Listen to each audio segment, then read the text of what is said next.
Welcome to Fantasy Focus. Today's podcast is presented by Geico. You can watch us every weekday at 11 a.m. Eastern Time on ESPN's Twitter, plus the ESPN Fantasy Facebook page and the ESPN YouTube feed, as well as the ESPN app. And you can download Fantasy Focus wherever you get to your podcasts. We are on to week 3. Field Yates, Matthew Berry, Stephania Bell, and Daniel Dopp here. Thank God we're on to week 3. Why do you say that? You know what? I just want to say it here. Like, I like to give you a hard time, like to poke you a little bit, like to have some fun with you, you know. And I like to do the same. Indeed, you do. Congratulations to you. Mason Crosby did not come up with 10 points last night. He only came up with 5. Yeah.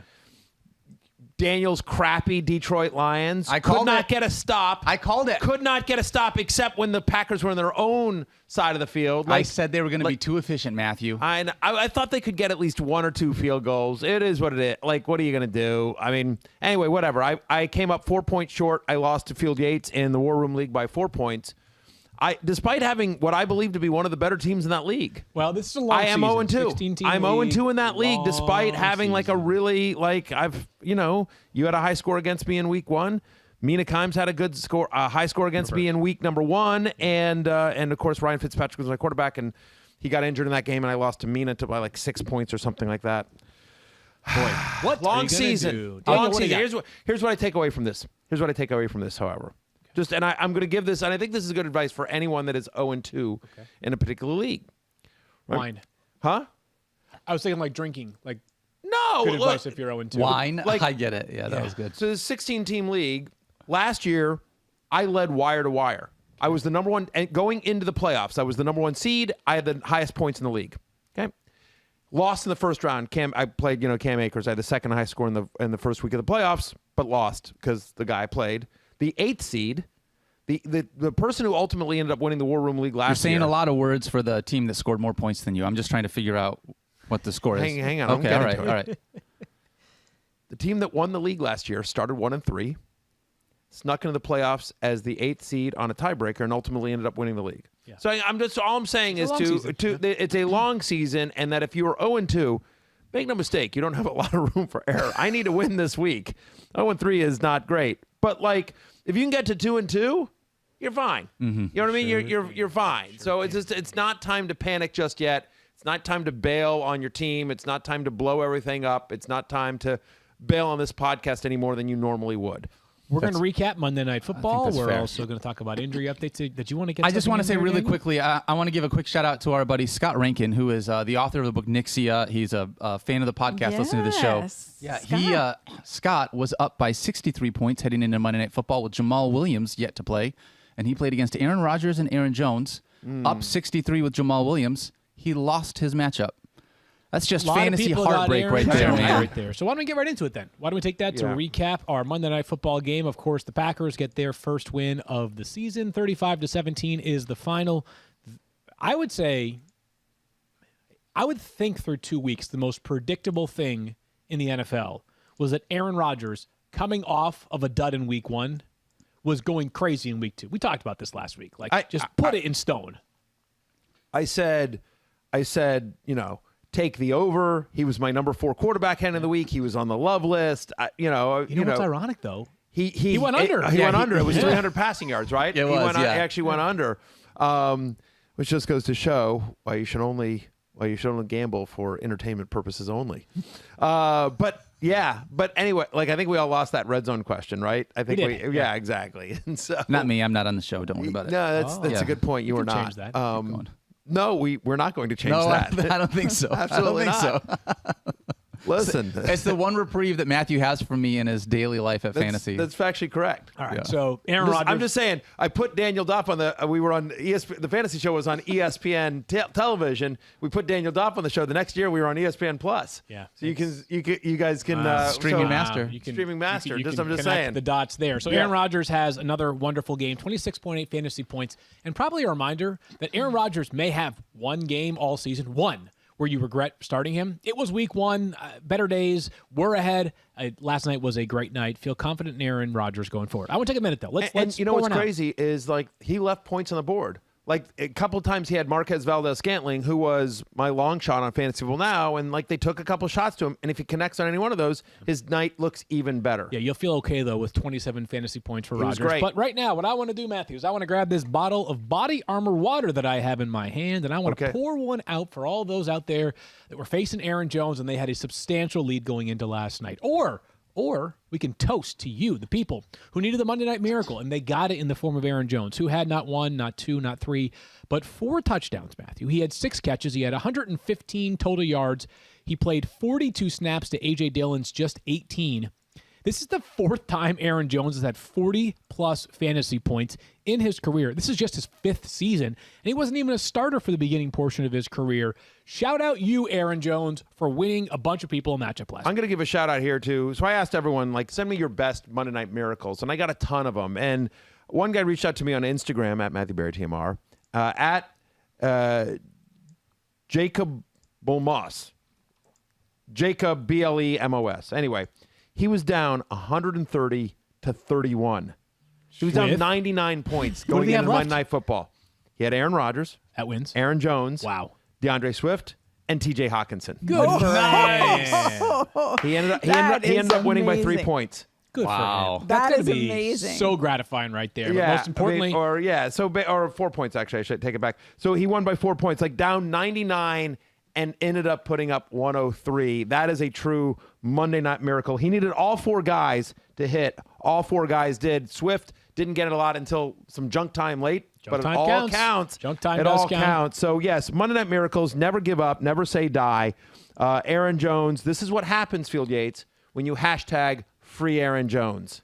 I will say I'm a little surprised, and I don't want to take anything away from the Packers' performance last night. I'm a little surprised that A.J. Dillon's role is so insignificant right now. Yeah. It's just something that we'll monitor going forward, but he did not play a lot for a guy that I do believe is uniquely talented. Let's keep ripping through these, Matthew, and Aaron Rodgers has a good night. No surprise, Devontae Adams does as well. 8 catches, 121 yards. He has not yet scored a touchdown. I'm here to tell you right now, he's scoring at least one this Sunday night against the 49ers. It's just going to happen. He does not go 3 straight games without a touchdown.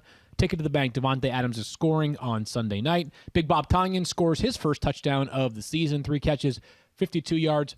Here's the bottom line, though. Same thing we've been saying all year. Just like many tight ends, Bob Tonyan is touchdown dependent. Last night he scored a touchdown. Is he a sell high? So No, listen, because what do you have? Let me tell you. Hang on. Okay. So 52 yards and a touchdown, great. 14.2 fantasy points, finished as one of the best tight ends this week. Okay. 3 targets. 3 catches on 3 targets. My point is that, like we talked about last year, hear me out.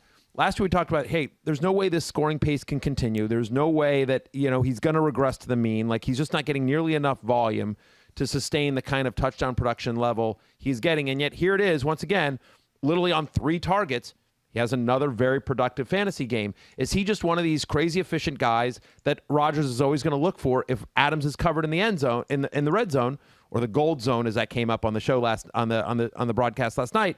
If when they get in close, is Tonyan just a guy that they're going to look for a lot, and maybe this is just who he is? If you find someone that will take Bob Tonyan off your hands for a good price after one game in which he catches 3 passes, I want to play in your league now going forward. If you can get something, go for it, Matthew, because as we know, there are like 4 tight ends that actually matter in the NFL for fantasy purposes. Just like every other year that we play fantasy football. 4 of them. So here's the thing. I agree with your statement in that I actually, yes, if someone will trade for Tonyan, I am willing to do that deal. But I think there are a lot of people out there that will. I do not think that everyone's sitting here thinking he's a fluke. Guy scored a ton of touchdowns last year and through 2 games. The entire Packers offense was brutal in week 1. And in week 2, when the Packers offense looked like the Packers, Tonyan has another solid fantasy game. Yes.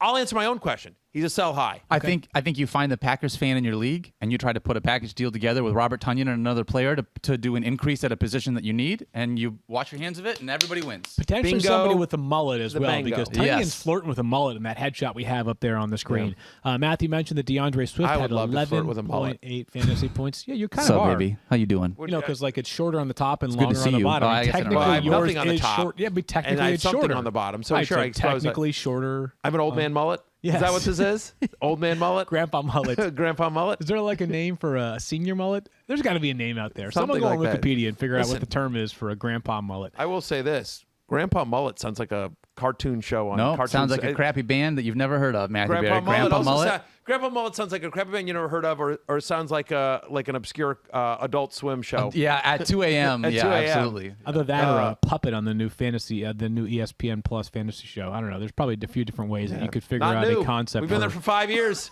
The new is in like the next episode. I understand. Can I tell you something? Next Monday, against all odds, next Monday will be the 300th episode of the Fantasy Show with Only 298 more than I expected. Let's keep things moving. 299. Us as well. For the record. You get one for the extra record, just us for as well. Yeah. Congratulations to the entire staff, and Daniel does a great job leading the way there on the Fantasy Show. There's no question about that. Jamal Williams, 6.7 fantasy points. Kind of a quieter night last night. He had 3 catches, 37 total yards.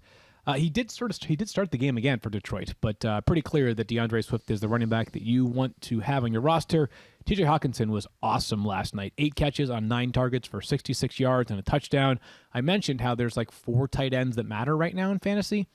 TJ Hockenson, lock him in. As a matter of fact, I think until proven otherwise, he will be my weekly number 3 tight end in my rankings. Ahead of Kittle.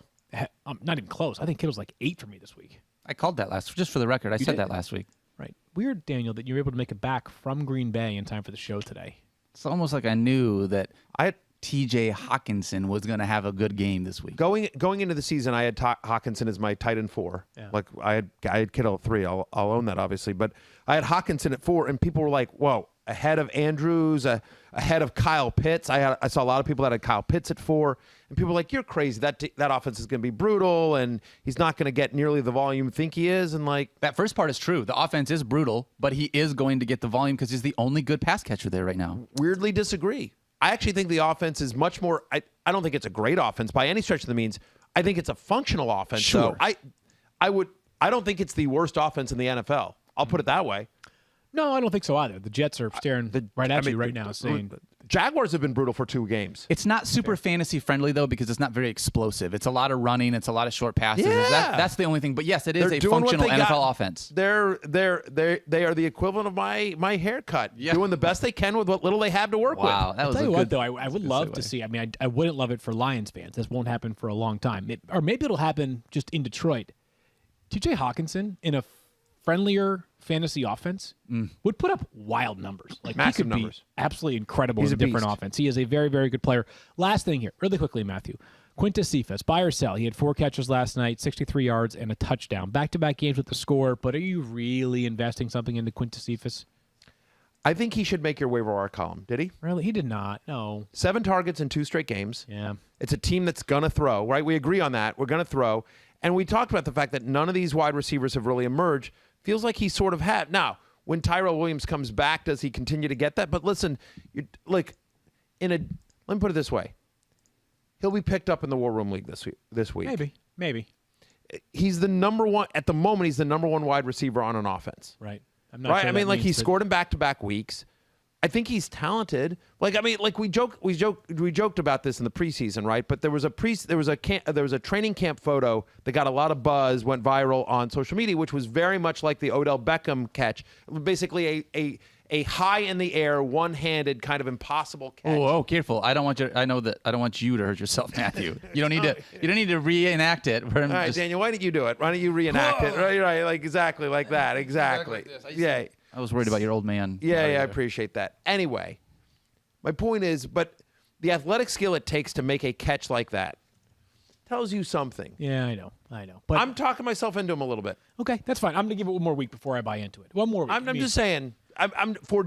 He is not somebody that I would pick up in 10-team leagues. Not when somebody like Emmanuel Sanders is out there in 80% of leagues. Like right there are better options out there in a standard 10 or 12-team league. But if you were in a deeper league, he'll be a popular pickup in Scott Fishbowl this week, for example. Like if you were in a deeper league, I'm just saying, touchdowns in back-to-back weeks, 7 targets in back-to-back weeks.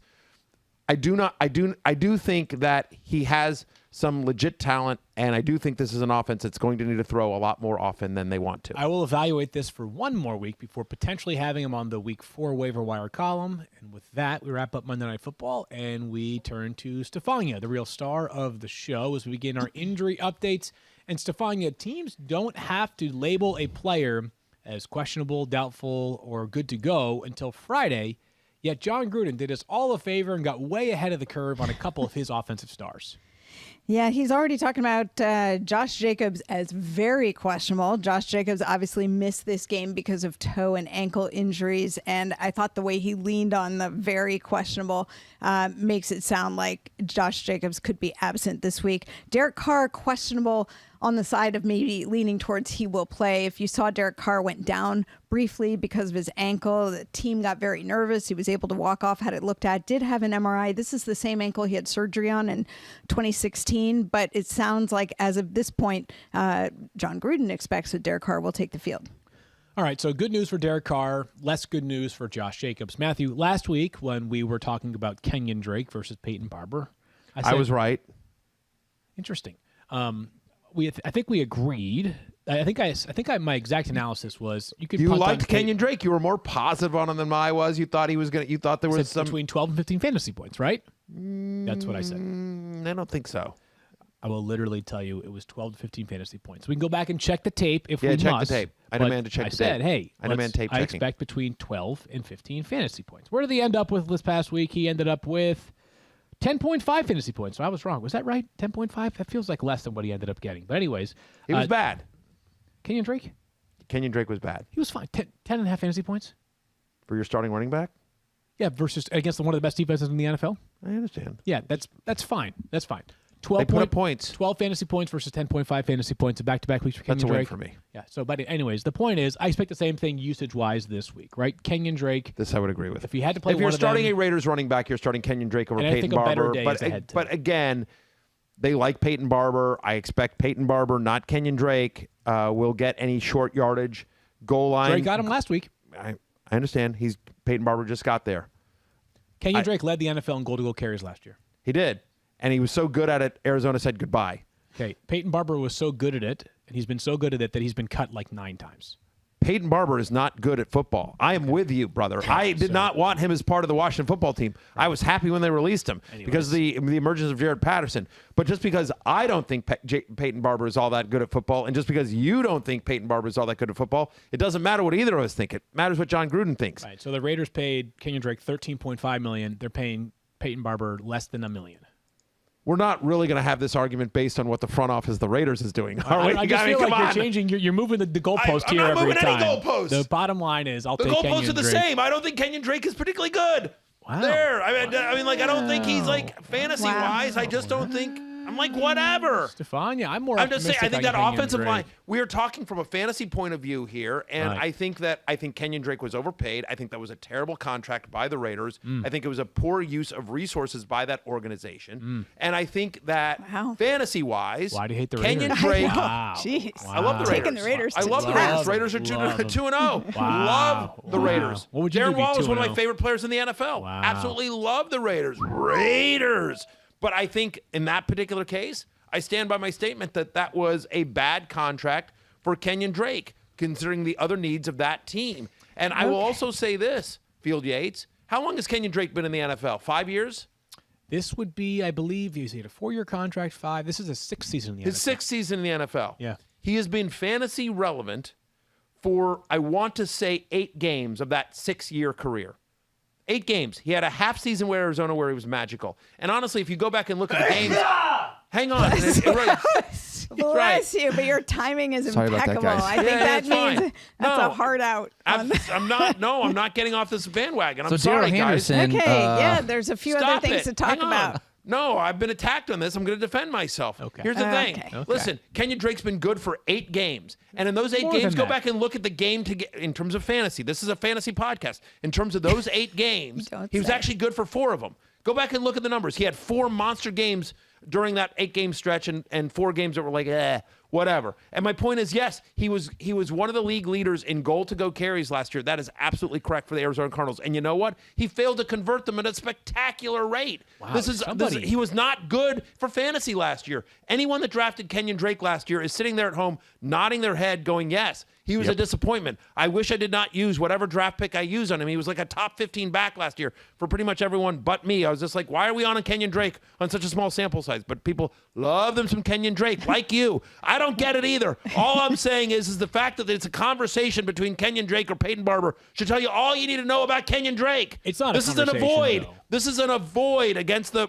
Listen, he'll prove me wrong. Watch him go for 200 yards and 3 touchdowns. Right. But it is an offensive line that has struggled. The way the Raiders are going to move the ball against Miami is short to intermediate passes. The argument for Kenyon Drake is passage game usage because the Dolphins' corners are so strong and they're not going to be able to run the ball, so it's going to be a lot of dump-offs to Kenyon Drake. That's your argument for Kenyon Drake, not that he got a bunch of goal-to-go carries. Well, by the way, not that he was good, a year and a half ago for Arizona. Wow, someone is really salty. Did you sleep last night? Did you sleep? Yes. I did. Wow. I hate maybe to say we that. like you better when we. Man, I was going to say, can you not sleep going forward here? Last thought is simply that, no one is sitting here saying Kenyon Drake is this must-start, Matthew. The point is that you are. You love you some Kenyon Drake. Okay. Anyways, let's move on. This is just not worth it because clearly your mind is a little bit.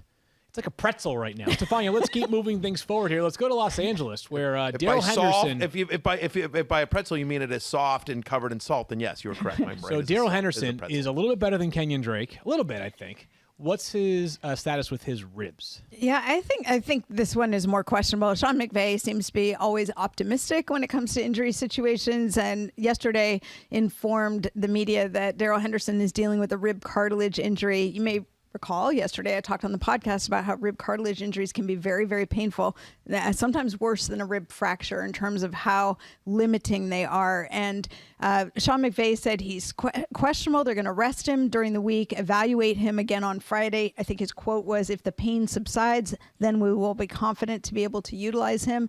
Either way, I would expect more Sony Michel and Jake Funk. So Sony Michel, by the way, somebody that I mentioned yesterday, I might have snuck onto the waiver column. His roster percentage was actually 70%, so I ended up not including him because if you're talking about a guy at 70%, you could add 15 players to the waiver wire column. But Matthew, it's worth checking to see if he's available in your league. Is Sony Michel good at football? I just want to be gentle with how I phrase my questions now going forward. Yeah, I do. I mean, this is a guy that has had success in the NFL. He was a big part of that Super Bowl run for the Patriots. Just had a monster postseason, and somebody who was obviously very, very productive in college as well. So I think if Darrell Henderson is out, Sony Michel. Listen, it's a tough matchup, obviously, with the Rams, with the Buccaneers. But yeah, I mean, Sony Michel obviously needs to be rostered in all leagues, and he'd be top 25 for me this week. I'll make you a board bet. What's that? Assuming Darrell Henderson and Josh Jacobs both don't play. Yes, sir. I say Kenyon Drake outscores Sony Michel in week 3. Gosh. I'll take that. You know what I mean? Listen, Kenyon Drake on the passing might be. No. But they're playing the Buccaneers. But I will just say this. Sure, I'll take that bet. I don't care. Sony Michel, I say, assuming Josh Jacobs and Darrell Henderson are both out in week 3, I say Sony Michel scores more fantasy points than Kenyon Drake. And I say Kenyon Drake scores more fantasy points than Sony Michel.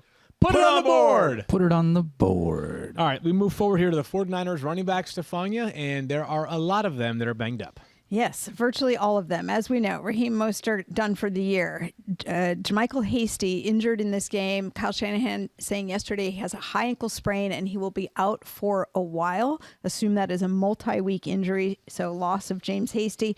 Elijah Mitchell remains day-to-day with a shoulder injury. Trey Sermon is in the concussion protocol. We know they had a litany of running backs in for workouts this morning. Tom Pelissero reporting and our Ben Baby confirming that the 49ers have signed Jacques Patrick off the Bengals practice squad, running back who's a former XFL player out of Florida State. 156 yards and a touchdown on 31 rushing attempts in the Bengals preseason. Jacques Patrick, your new 49ers running back. Wow. And, of course, as Stephania mentioned, all those injuries, the workouts, this picture may not be complete. There may be more to figure out by the end of the week. The good news is it sounds like Elijah Mitchell has a chance to play on Sunday, and if he does, once again, my analysis will be the same. He has the best chance to be the lead back in a Kyle Shanahan offense, will probably crack the top 25 or so running backs. Moving forward here, what you're pointing towards her, Daniel. No, yeah, I'm just saying, Stephania, we got. Okay. I want to do a grouping of these next couple guys, just because we're a little bit late on time. Let's begin with the Cleveland Browns, and then Stephania, you can take it from there. Yeah, Jarvis Landry with an MCL sprain confirmed. He will be out. They're calling him week to week. We don't know yet if he's going on IR, but usually this is a multi-week injury. Baker Mayfield in pain, sore, but I expect him to play this week. Nico Collins down at the Texans, out 3 to 4 weeks is the projection with a knee injury, so he will be gone for them. Zach Ertz was put on the reserve COVID-19 list on Monday, so it appears that Zach Ertz could be out for Monday Night Football, but we don't know that for sure yet. Okay. Just stay tuned. Carson Wentz, we talked about his ankle getting rolled on and being out at the end of the game on Sunday. Turns out he has sprained ankles on both sides. Apparently, he sprained his left ankle earlier in the game, stayed in, played, then ended up with a more significant injury on the right side that didn't allow him to come back in. I would say he's questionable as of now. And then Tua Tagovailoa with a rib injury. No further injury, apparently, with the additional imaging that they did. He remains a big question mark. Brian Flores saying on Monday that he was still in a lot of pain. They talked about options with the flak jacket, etc. But it really depends on will he be able to perform at the quarterback position. Obviously, given that the guy's been through a dislocated hip and a high ankle injury, Brian Flores said there's no question about his toughness. This is really about whether he can do what he needs to do at the quarterback position, whether they have him available this week. Jacoby Brissett will be the next man up. Perhaps a Jacoby Brissett-Nathan Peterman matchup in Vegas on Sunday. We'll come back and talk about some of the things that we didn't get to on yesterday's show in a minute. But first, do you own or rent your home? Sure you do. And I know it can be hard work, but you know it's easy? Bundling policies with Geico. Geico makes it easy to bundle your homeowners or renters insurance along with your auto policy. It's a good thing, too, because you already have so much to do around your home. Go to geico.com, get a quote, and see how much you could save. It's Geico easy. Visit geico.com today. That's geico.com. Hey, football fans, I want to tell you about NFLSundayTicket.tv. It's like having front row seats to every live out-of-market game every Sunday afternoon. No matter where you live, you can get stuff streamed right to your favorite device. And this season, that means 18 weeks of glory and more games than ever before. Visit NFLSundayTicket.tv and order today. Use promo code FFF2021 at checkout to save 15%. That's FFF2021 at checkout to save 15%. Select international games excluded. Eligibility restrictions apply. Compatible device required. Data charges may apply. Field, if you don't mind, really quickly. I know we're going to move on to the next segment, but I just want to say one thing real fast. Okay. Today, September 21st. Do you remember? Is the 21st night, September. September 21st is the birthday of one Rosie Shimada, who came into my life 2 years ago. And I just wanted to say, Rosie, I love you so much. You are absolutely the best partner that I've ever had in my entire life. You are the very air that I breathe. You are the beat of my heart. I love you so much. Happy birthday to you. Matthew comes in a very close second, as you know, to that. But I just wanted to say I love you, babe. Happy birthday. That was so sweet. Oh, very, very sweet. Happy birthday, Rosie. Very, very sweet. Happy birthday, Rosie. Everything that Daniel said goes ditto for me. Wow. Just, you know. Wow. I was going to say, I want to hire Daniel to be like a personal delivery note. Like if I could just hire you to say nice things to someone on my behalf, that would be great. You're so emotional and sentimental. It is really, truly beautiful. Lovely. Happy birthday, Rosie. We all love you here at the 06010. Let's get to some of the things from Sunday. Wait, hang on. How does Rosie feel about Kenyon Drake? She's out on Kenyon Drake, man. There you go. Then I'm on board. Happy birthday, Rosie. There you go. Let's talk about Ryan Tannehill here for a second. Ryan Tannehill has one touchdown pass so far this season in 75 attempts. However, Matthew... He has two. I mean, the ref screwed him on one. But yes. Correct. He has two, but he has one that has counted so far, right? Yes, sir. Last year, he had 33 touchdown passes on, I believe, 478 passing attempts. He has been the most efficient quarterback in football for the past 2 years. Yes. He has been one of the least efficient quarterbacks in terms of touchdown passes this year.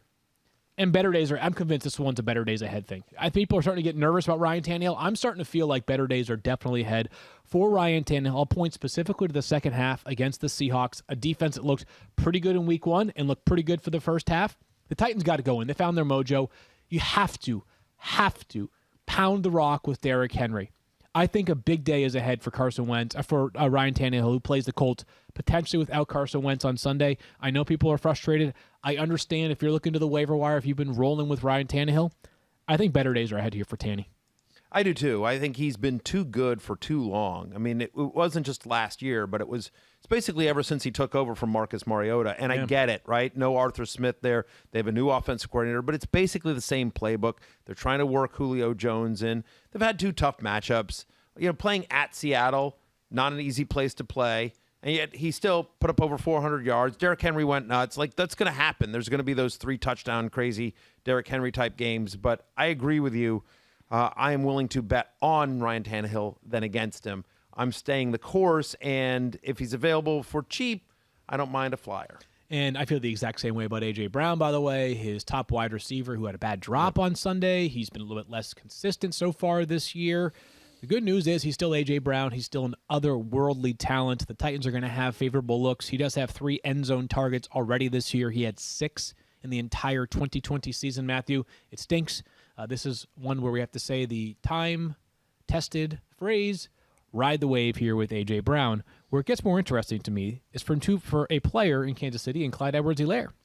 Clyde Edwards-Helaire on Sunday night had 13 carries for 46 yards, and he had 0 targets. Not a one, Matthew. Not a single target for Clyde Edwards-Helaire, who was the first player in SEC history with 1,000-plus rushing yards and 50-plus catches in a single season. That was the allure of Clyde Edwards-Helaire, is that he could go to Kansas City and be the top running back for a team and maybe catch 75 passes in a season. He had a fumble on Sunday night. He had 2.6 fantasy points. At what point do we keep jamming him into lineups? Or do we stop jamming into lineups, I guess is the question. Man, oh man, it's so tough to know what to do with him. Because you take him out of the equation.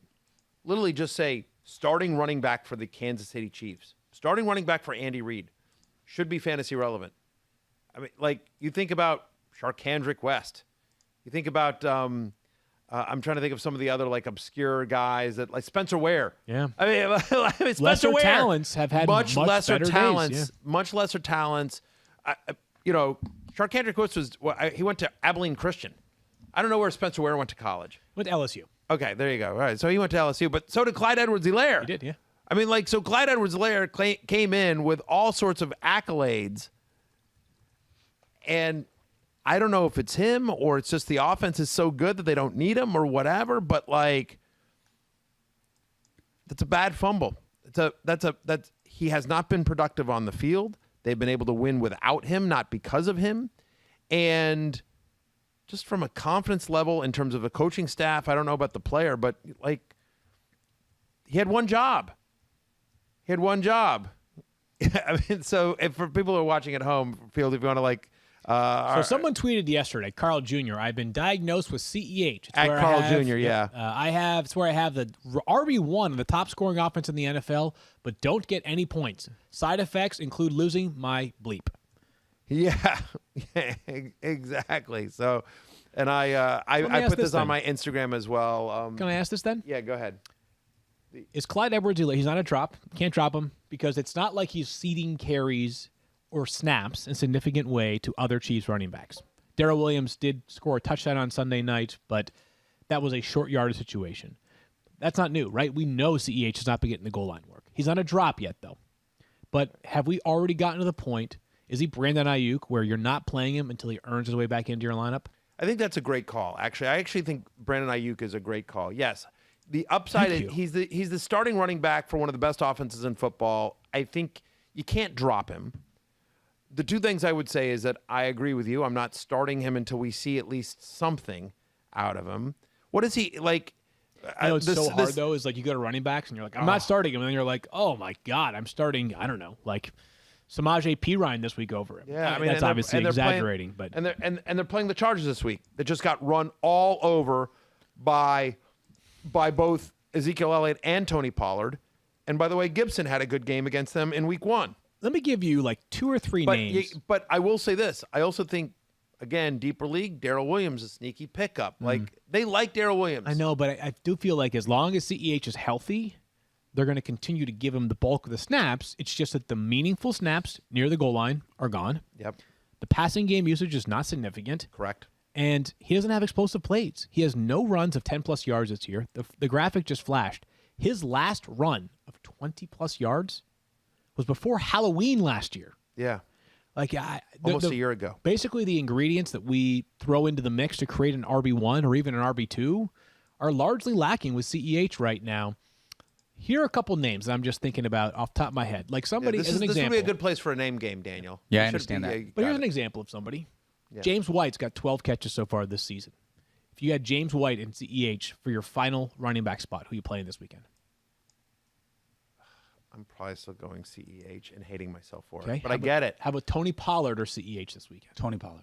Tony Pollard. How about Jamal Williams or CEH for this weekend? Jamal Williams. Even though I know Jamal Williams didn't do much last night. If you had either Bucks running back or Jamal CEH. Okay. Just some perspective there, though, right? That's kind of that's where we're at. Yeah, no, I hear you. I mean, like, it's a far Latavius drop. Murray or CEH. Still CEH. Tyson Williams. How about that? Baltimore plays who? They play Detroit. Yeah, Tyson Williams. I might actually play Latavius Murray over CEH because they're playing Detroit. I do. Latavius Murray probably gets in the end zone this weekend. Yeah. Anyways, it's a tough conversation. I don't think he's a bad player. I think he's a good player. I think he has some things he can do well. I just think that this is a square peg trying to be jammed into a round hole for fantasy purposes that just doesn't exist right now, and we're over a year into it. Well, it's the old joke. I brought this up a few times. Like, you think back to give me some movie? hints. Context clues, Matthew. No. What's the movie with Lindsay Lohan? The Mean Girls. Parent Trap. It's it's Mean Girls. It's like, stop trying to make fetch happen. Yeah, fetch is not going to happen. Stop trying to make fetch happen. And so we've used that meme before, and I've seen other people take that as well. But stop trying to make CEH happen. It's not going to happen. And so it's become popular in fantasy football over the last couple of years, and it feels like one of those. It feels like, CEH is a fetch. Yes. Right? CEH, he could be a fetch. Yeah. Is a fetch. Stop trying to make fetch happen. I will say that. Also, by the way, shout out to the at MB Fantasy Life Twitter handle for unearthing that great tweet about CEH. Well done by Fantasy Life. Last one here, Matthew, is Allen Robinson. Mike and I had a conversation about him on the podcast last week. Mike loved the matchup, which was smart process there, but the results were not great. He scored early, but he had just 2 catches for 24 yards and a touchdown. How much of this do you think is just bad luck the first 2 weeks? Do you think it's the fact that their quarterbacks were rotating in and out this past week? What's going on with Allen Robinson, in your opinion? Yeah, I think that's it. I mean, I guess I'm not really worried about Allen Robinson. We agree on a couple of things. One of the most talented wide receivers in the NFL, just pure talent, right? Yep. One of the most talented wide receivers in the NFL. Has been fantasy productive throughout his career. Yep. Has been quarterback proof throughout his career. He's had 2 bad games. I get it. They've been sort of weird. Like, Chicago had such a good defensive game last week. They didn't really need to throw that much. My expectation is especially if Justin Fields starts, when you're a rookie quarterback, what are you doing? You're looking for the big dog. I mean, like, patience on Allen Robinson. I'm willing to bet on the talent, and I'm not worried about the quarterback again because this is a guy that's been productive with Blake Bortles, with Nick Foles, with Mitch Trubisky. Like, there's been a litany of Dude, you just named an MVP, a Super Bowl MVP, and Blake Bortles, king of garbage time. Those are 3 good quarterbacks right there. There you go. This is the man that loves Kenyon Drake. Wow.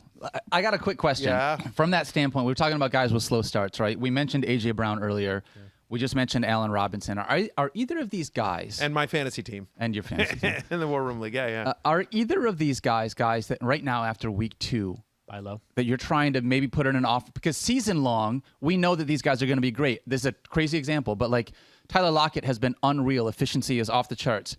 Maybe that's a little too high, but like, would you trade Tyler Lockett for an A.J. Brown at this point? No, we wouldn't trade it Tyler Lockett because they were close enough in the preseason ranks, and like there's a large enough sample size. Tyler Lockett is a certified baller. The guy made a. But you've got to find somebody that's done something these first 2 weeks that they'll want to take as a part of giving up A.J. Brown. Here's one for you, right? Mike Evans. I was thinking like, what if you have if you were looking to acquire A.J. Brown and I offered you Jamar Chase, would you do it? You offered me Jamar Chase for A.J. Brown. Oh, sorry. You offered me A.J. Brown for Jamar Chase? I would do that. That's an example, Daniel. I think it's so. More Like for example, I have Jamar Chase on my War Room team. Yep. Like my War Room team. 16-team league. My top 3 receivers are Robbie Anderson, are Robert Woods, Robbie Anderson, and Jamar Chase.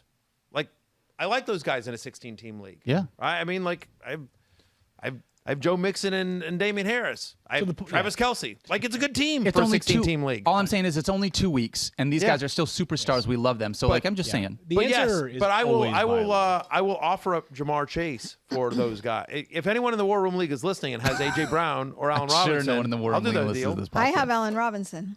You want to do that deal? Stephania Bell? A.J. Brown for Allen Robinson? No. Jamar Chase. He wants to offload Jamar Chase for Allen Robinson. I don't want to offload him. I'm a believer in Jamar Chase. He believes in Jamar Chase and would like to trade him to you. You're a believer in A.J. Brown too, right? I'm a believer in A.J. Brown. Top 10 receiver? Yes. Lock it in? Yeah. Love it. Good, I agree. I'll consider it. To be continued. To be continued. We'll have that conversation further. We're going to come back and have... We'll talk about some more things when we come back. Free agent fines. Let's do that after, and then we'll rip through the rest of maybe some leftover notes about rookies from week 1. But first, no matter what the sport, professional leagues go through a rigorous process to select the best athletes for their teams. What if you had the tools to put that type of rigor into your hiring process? Well, you've got them when you use ZipRecruiter, and right now you can try it for free at ZipRecruiter.com/06010. So how does ZipRecruiter scout the best and brightest for your team? Its matching technology scans resumes across its networks of millions of job seekers to find qualified candidates for your open roles and proactively presents them to you. Then you can easily review recommended candidates and invite your top choices to apply for your job, which encourages them to apply faster. No wonder 4 out of 5 employers who post on ZipRecruiter get a quality candidate within the first day. And right now, you can try ZipRecruiter for free. Just go to this exclusive web address, ZipRecruiter.com/06010. That's ZipRecruiter.com/0. Actually, let's spell it out. 06010. ZipRecruiter, the smartest way to hire. You know, it's been a great start to the NFL season, and it only gets better at DraftKings, the official daily fantasy partner of the NFL. DraftKings is putting new customers in the center of the action with a free shot at millions of dollars in total prizes. So get in on the action now. It's really simple.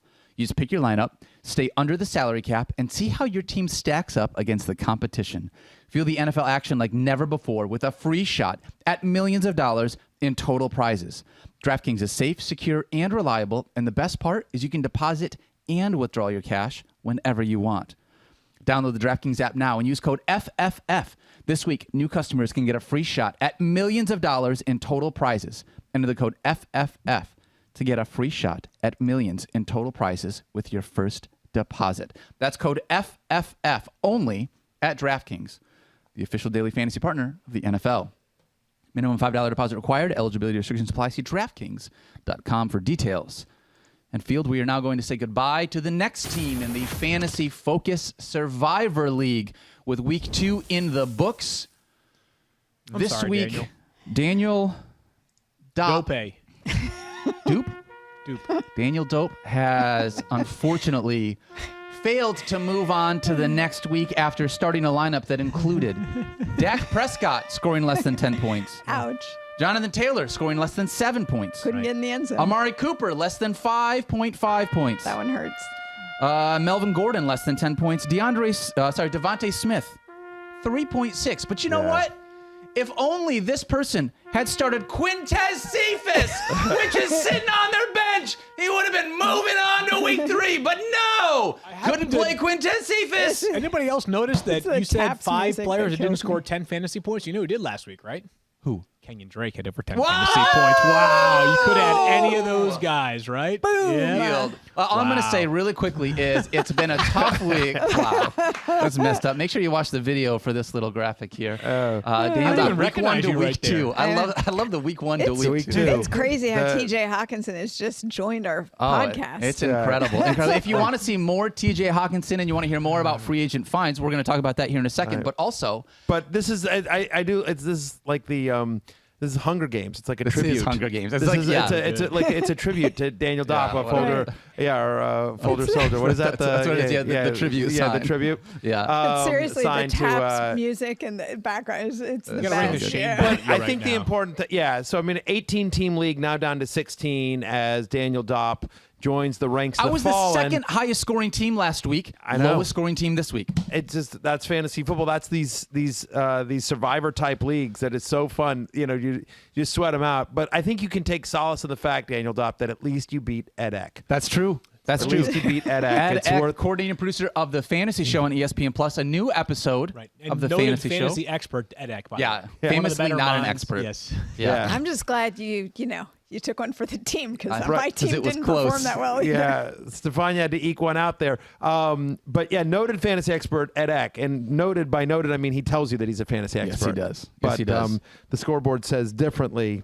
Anyway, yes, new episode of the Fantasy Show on ESPN Plus is out now. Our week 3 recap, our week 2 recap, and our week 3 waiver wire free agent show is out. It's a really good show. It's really fun. It's part of ESPN Plus, and you can get a full year subscription to ESPN Plus, along with 5 other great sites that will help you out with DFS lineup optimizers, in-season trade management, all sorts of things that you need to win your league at rotopass.com. Promo code 0600 gets you 10% off. Another thing really quickly we do at the end of our Friday shows every week, we take questions only from ESPN Plus viewers on Twitter. So make sure that you send us in those questions. If you watch the show, we always try to get to a bunch of them Yeah, so that we and can if you answer watch your the questions. show, we will tell you what the hashtag is that you can use, the secret hashtag. So subscribe to ESPN Plus and do it through rotopass.com if you're asking me. Why not? But either way, check out a new episode of the Fantasy Show on ESPN Plus, and you can also check out Field's free agent finds column, which features some of the following names. Let's begin at quarterback, Matthew. And there are really 3 names of note here this week. Derek Carr,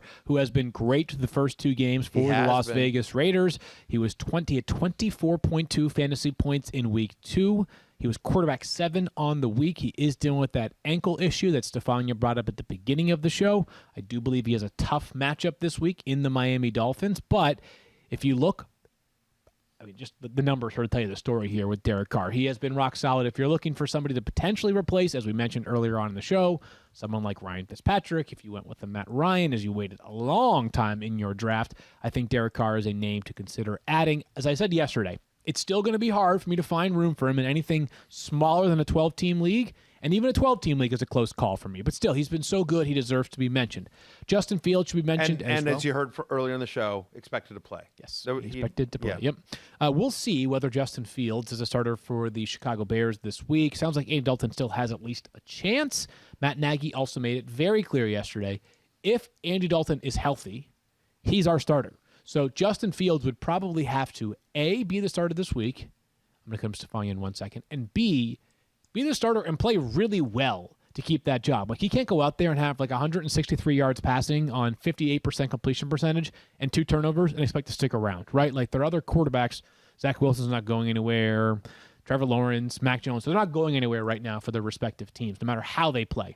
Justin Fields needs to get the job and play well. But, Stephania, what do you want to add to that one? Just that there was further clarity on the injury situation for Andy Dalton. All we knew yesterday was that it was presumed to not be his ACL. That was confirmed. They're calling it a bone bruise. Before you think of that as being a nothing injury, these are things that can be painful and problematic for a while. Remember the year that Aaron Rodgers had a bone bruise? It really bothered him throughout the course of the season. So a lot depends on where it is, how much it impacts his mobility. I'm not sure Andy Dalton can be back out there this week and be effective. It's going to be really tough to move around, but just know that that's what he's going to be working through if he is to come back. Certainly Bears fans would love to see Justin Fields, as they have been aching and clamoring for him for basically 4.5 months as they originally drafted him out of Ohio State. And by the way, our new teammate here, Alex Smith, on ESPN Daily yesterday was talking about that Justin Fields situation, said, remember, when somebody comes in, he goes, don't put a lot of stock in what happened in week 2 because you're not getting any reps with the starters. So if he is getting more reps this week in advance, it shapes differently. One more quarterback add to note would be Daniel Jones, who has played well in 2 games so far this season, up over 21 fantasy points. I was a year too early. You were a year too early. Matthew was just too far ahead of the curve because he's so I have to stop being so smart. I know. Tough. You know what? My job is to see into the future, and sometimes I'm just so good at it. I just see way into the future as opposed to, Blessing and a curse. you know, like, listen, Cordero Patterson, I saw 8 years into the future, Yeah. right? Daniel Blessing Jones, I and a saw a curse. year into the Right. future. I need to start harnessing my power Luckily- and try to and rein it back a little bit. So I'm only seeing like a couple of weeks into the future. Blessing and a Thankfully, curse, right? longevity is on your side here, Matthew, which is surprising for all of us to think that you've just been in the game long enough. But eventually, some of your calls are now coming right. That's years, right. It's like when years you down have the road. fashion and something is in, then it goes That's- out and it comes back in again Yeah. later. Bell That's Kinda it. bottoms. like that. Matthew's like the bell bottoms of fantasy football. A running back ad of note, Tony Pollard. Tony Pollard available in over 60% Anyway, I'm of sorry. I leagues. cut off your Daniel Jones thing. Do you want anything more? Like, I was trying to make a bit, but Now you just Go cut ahead off with Tony Daniel Pollard. First time you ever cut me off, so I'm I not know. sure what to do here. I know. No, but I'm just for the video people. Like they're gonna want something on Daniel Jones. Daniel Jones in back-to-back games has over 21 fantasy points for the Giants. Importantly, this past week he got 6 designed runs. He's a very good athlete, that much we know. And when he gets those designed runs, it only raises the floor for him in fantasy. Threw the ball effectively against what we thought was a good Washington defense. They play the Falcons on Sunday. I could see Daniel Jones being like a top 14 or so consideration at quarterback, maybe depending on your view of his consistency. Now let's move forward to Tony Pollard, the backup running back for the Dallas Cowboys, but a very talented guy at that. The theme this week on the waiver wire was to add and stash. I don't believe Tony Pollard will make my top 30 for running back ranks this week. I'm not sure he'll make my top 35 either, but really talented guy. And if something happened to Zeke Elliott, this is the most important, or maybe the most important insurance running back in the NFL. A guy that if something happened to Zeke, he'd probably be a top 8 to 10 consideration at the position. Cordarrelle Patterson, Matthew was just talking about him. He's only 8 years too far ahead. A little skeptical of this one, to be honest with you. So few touches last week, just 11 in total. Mike Davis still the guy in that backfield. I think Mike Davis is a better running back. That's not going that far out on a limb. But he had 2 touchdowns this past week. Matthew, pretty uniquely talented guy. I think in a deep league, it's fine to add Cordarrelle Patterson. But here's maybe my favorite add and stash of the week. It's Rondale Moore. And the reason why this is my favorite add and stash is that it's not like Rondale Moore's ability to produce in fantasy is dependent upon someone else not being available, like I think someone like Tony Pollard's is. Zeke is going to put a cap on what Tony Pollard's value is. Rondale Moore had 24.4 fantasy points last week. He had a 73-yard touchdown on what looked like a busted coverage from the Vikings. Yep. But you saw what we already know. He is so fast. He's so fun. And he is playing with a quarterback that through 2 weeks in the NFL season has been, if not the best, one of the 3 best up to this point. Kyler Murray, who, by the way, was the highest scoring fantasy quarterback last year, through the first 16 weeks of the season. He's a certified superstar fantasy quarterback. Rondale Moore should be the number 2 pass catcher in Arizona. If he becomes that consistently, he could have fantasy value. No question there, Field. I mean, look, like if I'm betting on a non-DeAndre Hopkins pass catcher in Arizona, I think Moore is the guy, not A.J. Green. I know Christian Kirk had the 2 touchdowns in week 1. Give me Rondale Moore for the non-Hopkins wide receiver. I have a question for you, though. Sure. Because I don't know the answer to this, but I think the answer might be, possibly. If we were redrafting today, who's the number 1 quarterback in fantasy? Yeah, possibly. I still think it's Kyler Murray? I think it's still Mahomes? I think it's but still I think Mahomes, it's a conversation. And here's the reason why. Is that the heart of Kyler Murray's schedule in that division, 4 games against the 49ers and the Rams that I think are really good, right? Sure. Like, I do think that the Broncos are a very capable defense, and they have had some decent games against Patrick Mahomes in the past, but we've also seen that like no quarterback sort of erases defensive matchups better than Mahomes. This is true, although I will tell you, Kyler Murray does stuff where you're just like, wait, what? Wait, what? You know what I mean? Like, and just like, I almost feel like he's... It's a great conversation. You could certainly put him right there in that number 1 mix. You could put Brady in that mix too, which is ridiculous because Brady might have 2 rushing yards the entire season. 2 more. So ridiculous. Let me wrap one up but anyway, here. I'm just, like, Kyler's special, man. Also, it's great because they're both like what, 6 foot, give or take, Field? Yeah, I mean, I tweeted that out after like the first week. Just like, you know what, it doesn't come up anymore? Kyler's height. Yeah. I just remember everyone was wringing their hands over Kyler's height. And I remember saying in the pre-draft props, you're like, guys, like some guys are just special. Like he's one ridiculous. Of them. Like, what are you guys doing? 5'7", and he's like lightning. He is. I mean, so impressive. Both of them are incredibly impressive. Fun to watch. Rondale Moore is available in over 80% of leagues. We don't often talk about defenses, but I do think there's a case for the Panthers as the top ad this week that you might actually be able to use. Sure. Truly. Because the Panthers play the Texans on Thursday night. Earlier, like 15 minutes ago, we got word officially from David Culley, the Texans head coach, that Davis Mills would start at quarterback for them on Thursday night against the Panthers. The Panthers, here's a fun fact for you. Okay. How many defenses have scored 10 or more fantasy points? This is a question. In both weeks this season. This isn't a fact. Whatever. It's a question. It's a question. It's a trivia question. It's not a fun fact. Not a fact. No big deal. It's trivia question. How many defenses? I am going to say 3, and I'm going to say the Panthers are one of them. Okay, Daniel. I'm going to say 7. Okay, Stephania. What? I'm sorry, I'm doing work. Oh my gosh, Matthew. Princeton. The answer is one. There is just one that has scored 10 or more fantasy points in each of the first 2 weeks of the season. It is the Carolina Panthers. So Wow. Called that What was right. the they've question? been good. The question was how many defenses have scored at least 10 fantasy There points. was no question. in both It was a games. fun fact, It was Stefan. a fun Okay. fact. Yeah, It well. wasn't It wasn't that fun. It was a trivia It question. is a fact. Wasn't Now that fun? I want to learn you, something. you are 'cause long. know- You've long been Daniel- considered the person that most people turn to as the barometer of fun. Yeah, you. Yeah. You, Matthew Berry. Yes. Fun. I think that's correct. I think I am. Yeah, Matthew I thinks actually he think is that fun. Yeah. I definitely think I'm fun. I heard definitely, well, we don't have compared time to do it. compared to you, Motley Crue, yes, I'm absolutely the Wow. most fun. Wow. Hey, Thirsty Kyle, put up a poll. Yeah. Who's the most Who fun? do you want to party with of the four of us? Like, who's the most fun? Daniel, you may win this one. Right. Yeah. But I'll definitely finish second. I'll definitely finish ahead of Field and Stefania. Wow, that's Oh, interesting. wow, you think Yeah, so, huh? Really? Because I am fun. 100% winning. Yeah, Anyone- Matthew- 1,000% fun. You're gonna You know what- here's hey, the difference. Let's go I'm bar crawling profession- at 1 o'clock in the morning, and Field shows up in a 3-piece suit. What are you Ask talking Beth- about? ask Beth who's Starfania more- over there is ask gonna be Beth drinking which wine one's at more 6 fun. o'clock. I'm done. Yeah, Like, 1 what are you o'clock, talking about? I'm the you'll fun be one. waking up for your third time of the night to go to the bathroom. Stop. You know Because what? it's 6 o'clock. If your wife weighs in, we know. Wow. Field Yates from the top rope. Apologize. That was me. That one was maybe just a little over the line. Just a little bit. No, yeah, fine. the truth hurts. That's what it is. Totally fine. Listen, listen, it is what it is. It's fine. fact that you have no I wouldn't be getting up. comeback. Listen, I'm a night owl. Like, yeah, I am probably peeing a lot, but no, I'll be awake. I'll be awake for it.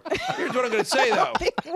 God, I hope I'm glad you're you're going to be awake for I it. know. I'm sure Beth is excited about that too. Field was saying at that time I'd be waking up. No, I'd be at the bar. I demand this poll. Your depends. Listen, you're It depends. Stop it. Come on now. Stop it. All right. Oh, We're going to get a boy. poll, Matthew Berry. Well, I want to poll. Okay. Who's the most fun? Who's the most fun of the? All I know is if your wife's voting, I know which one she's picking, and it ain't you. Are you? Wow.